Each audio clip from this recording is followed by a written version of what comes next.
Hello and welcome back to my jungle. I'm wearing my glasses today. Matt will explain why later. Today I wanted to talk a little bit about why I haven't posted another video in like 2 or 3 weeks.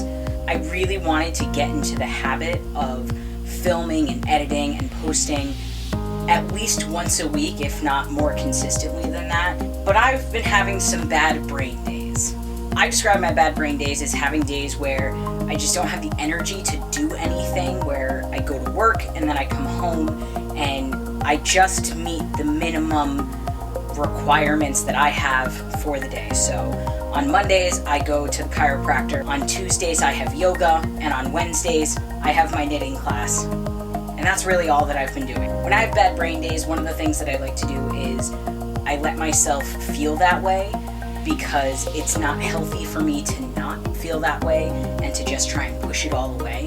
So if I'm feeling sad, I'll put on comfy clothes and I'll turn on Netflix and I'll just sit in my bed and I'll watch Netflix for a couple of hours, just so I can let myself feel that and be okay with the fact that I'm feeling that. If I sit in it for too long, then it kind of becomes a habit for me, and I'll sit there and just veg out for a really long time. If I have a bad brain day where I'm really, really anxious about something, I try and do things that will distract myself, because if I sit in my anxiousness, then I'll end up having a panic attack, and we do not love those. So when I'm anxious, I'll do things like clean my room, I'll take care of my plants, I'll go on a walk, I'll try and do something that's a little bit more creative, something that can take my mind off of being all in my brain. Some of the time I'm feeling off and I really don't know what it is and what I can do to make myself feel better. So it's enough for me to just continue on with my routine and just keep going until I can get to a place where I'm feeling better, or I can identify what it is that I'm feeling so I can take my steps to feel better. One of the other things that happens to me when I have bad brain days is I have trouble doing even minimal things like putting my contacts in. So this morning I just didn't have the energy to stick my fingers in my eyes, so I decided that I was going to wear my glasses today. One of the things I also do is I have some nervous tics that I do as a way to kind of keep myself from being in my own head. Some of them aren't really super beneficial, and others are just things that I do and I don't entirely realize that I'm doing them. I play with my hair a lot, so when I have longer hair, I'll stick my fingers in it and then just kind of pull it to the side, which is one of the reasons why my hair always sticks off to the left side. I have a tendency to pick at the end of my thumb, so right where the nail meets the side of my thumb. So I have a section there that's I accidentally ripped a chunk off of it. So I have a bit of my thumb that's not there because I pick at it a lot. When I'm really nervous and I am in a situation where I can't get up and walk around, I chew on the inside of my lip, just as a way to keep my brain in the moment. It happens a lot when I'm in therapy because I'm trying to be in the moment and work through stuff. So I chew to keep myself recognizing that I am in a specific place.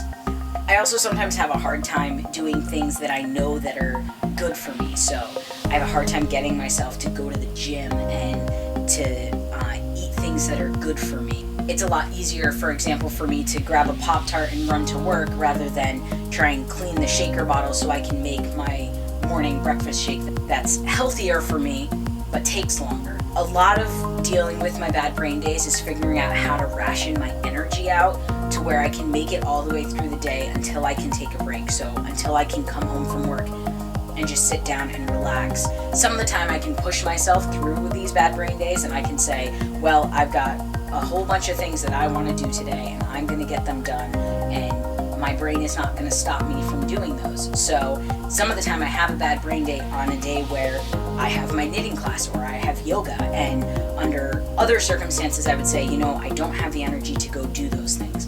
But some of the time I just kind of kick myself and I say, I need that social interaction. I need to be around other people, because being around other people can be helpful to getting me out of those slumps. Other times I have to recognize that I don't have the energy to do it all, and I shouldn't force myself to do it all when I don't have to. And I know that other people will understand when I say, you know, I just can't do it today.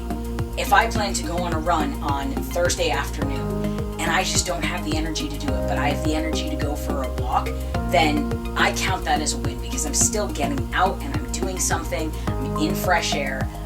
Even though it's not exactly what I wanted to do, I still got myself to do something. Thank you for letting me share a little insight into my brain and why I haven't been doing this as much as I had originally hoped for. I'm hoping to make some more videos coming up when I am less all over the place and I have less things on my mind. Can't guarantee anything, but I hope you guys stick around. Leave in the comments below anything that you do to get yourself out of slumps, or even anything that you do that makes you happy. Something that I might want to try because it'll make me happy, or something that you enjoy that I might enjoy. So leave all of that stuff down in the comments below, and I will see you next time. Bye.